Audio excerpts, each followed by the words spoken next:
Hey everyone. I've been wanting to do this video for a while, so I thought, why not do it now? For me, I use virtual machines for quite a bit of stuff actually. Mostly for older games, for compatibility. I figured maybe I'd just do a quick video on how to do that.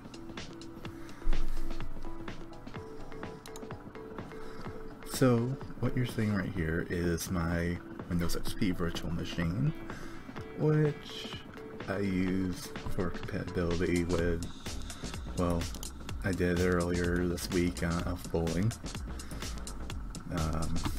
Because I knew Elf Bowling ran fine in Windows XP, which is when I made the disk that I found it on.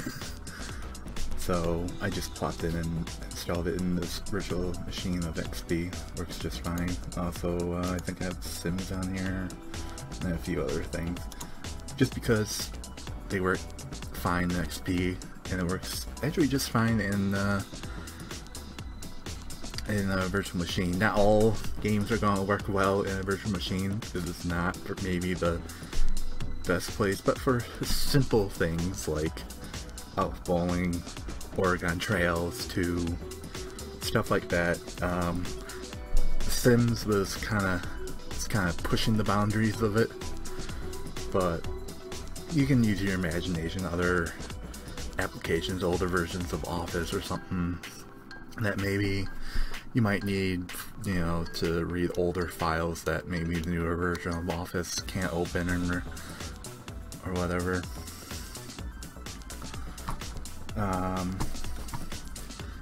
Yeah, so as you can see, virtual machine though runs, let's take that, just runs in a little window, just like any other program in Windows. You know, besides the Windows or besides the desktop, whatever. You can even do it if you don't want to see the desktop at all. You just want to see the program that you're using. You can do seamless mode, and it just kind of runs on top of what you already have, so you can have, you know, Windows XP running on top of Windows 10. So you can easily go back and forth between the two.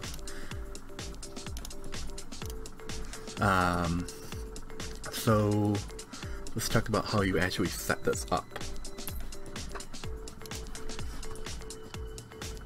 So I use Oracle VirtualBox to do my virtual machines, mostly because it's free. If you have Windows 10 Pro, 8 Pro, 8.1 Pro, and 7 Pro, I think, you can use Microsoft's Hypervisor. That's a virtual machine tool built right into Windows.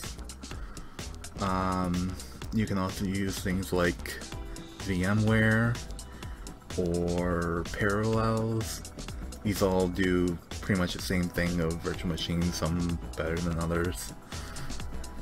But in this case, I'm using VirtualBox because it's free and does a pretty good job. So in order to make a virtual machine, first you need the install of whatever operating system you want to have the virtual machine be. For Windows, you need the Windows disk or an ISO file of Windows. Linux, same thing, disk or ISO. We're going to use Ubuntu for this example install. 16.10. That was an easy, you know, thing to go to. Ubuntu site, download it, it's free. So if you want to play around with Linux, that's a good way to, you know, get used to Linux if that's what you want to do. So start off, we're going to hit New, and then we're going to tell it that it's a Linux machine, and by default it went to Ubuntu 64-bit, which is what we want to call this, and we're just going to call it a video test.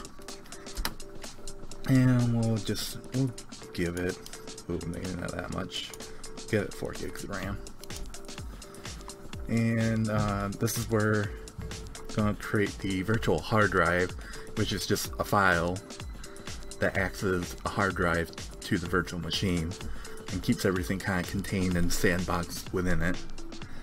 So if you already had one already made up, this is where we would, you know, select which hard drive we want to use.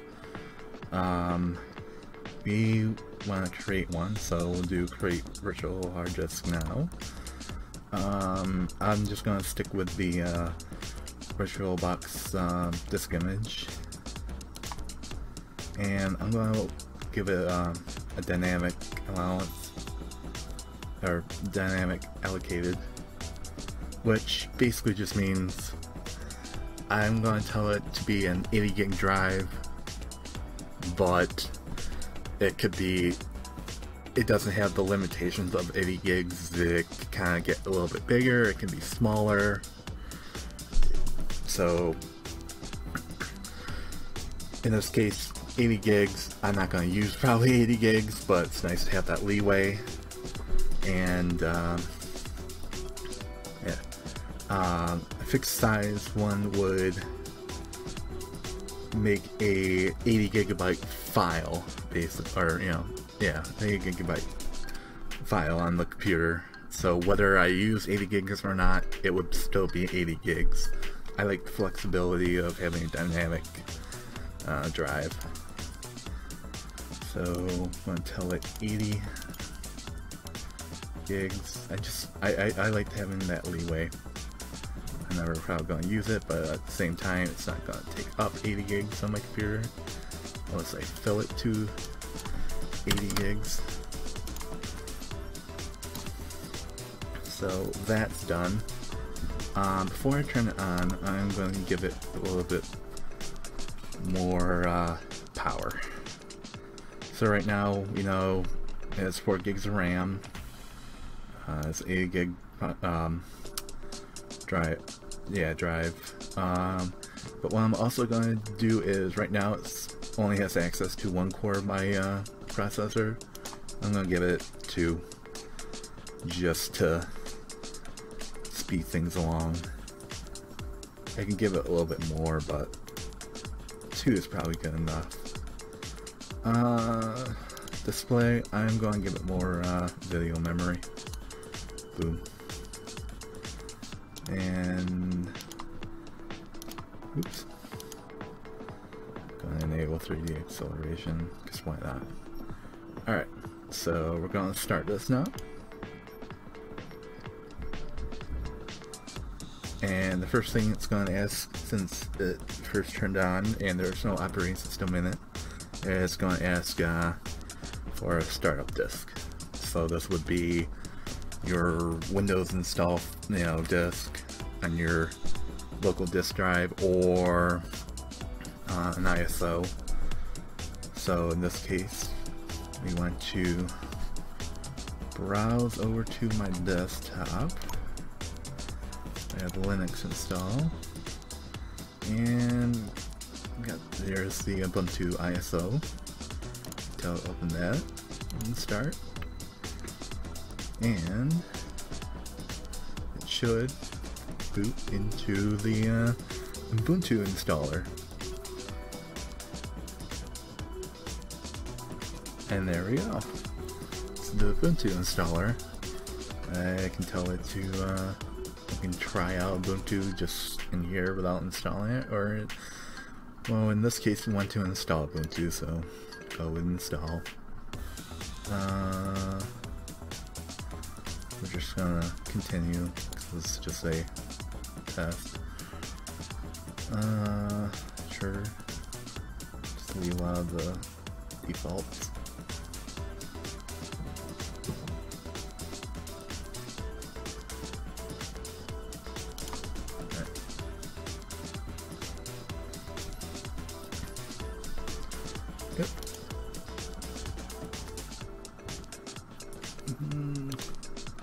Let's make this bigger.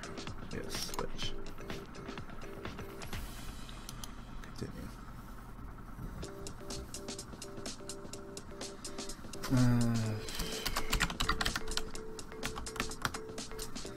We will do just this for now. Because that doesn't matter. And next.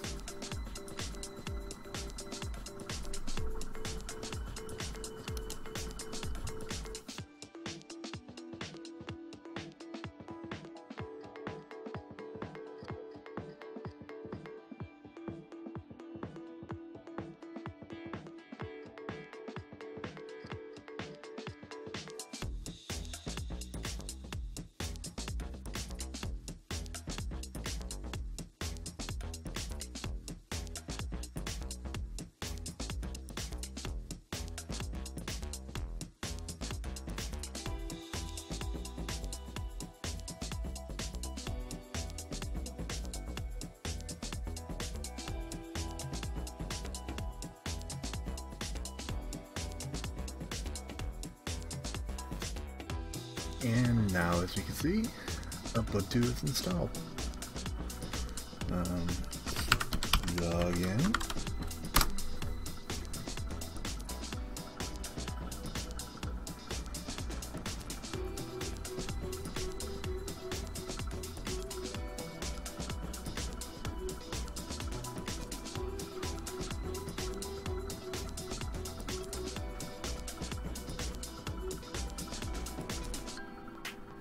There we go. We're on the Ubuntu desktop. Got Ubuntu installed. Now I am going to install the guest add-ons. I'm going to install that. This just allows VirtualBox to have more control over the virtual operating system and the hardware on the host, so I can give it like more video memory and do things like run seamless mode. I don't know if seamless mode works on with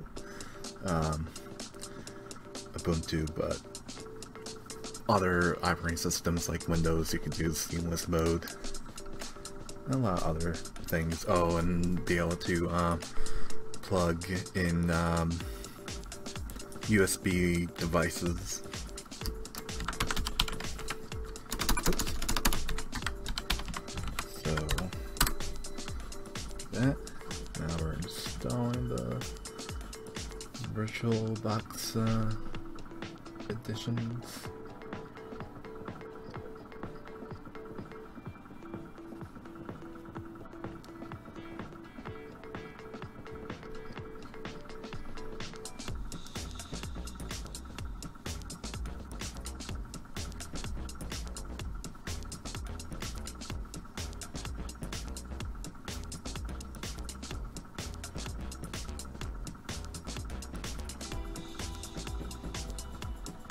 And it's all installed now, so we'll do it so I can restart.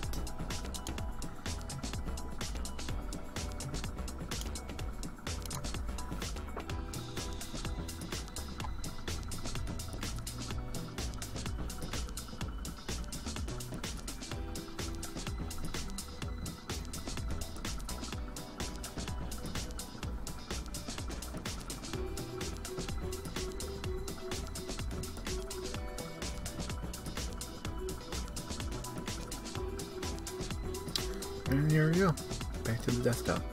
The add-ins are installed, and now you can do whatever it is that you want to do. You know, maybe install the updates, play around with different programs that you wouldn't normally be able to use on Windows, or if this was a Windows machine, you know, you would install your older applications that you wanted to use in it. Yeah, that's pretty much it. so that's about it for making a virtual machine. Yeah, so I hope this video helps out some people, and until next time, bye.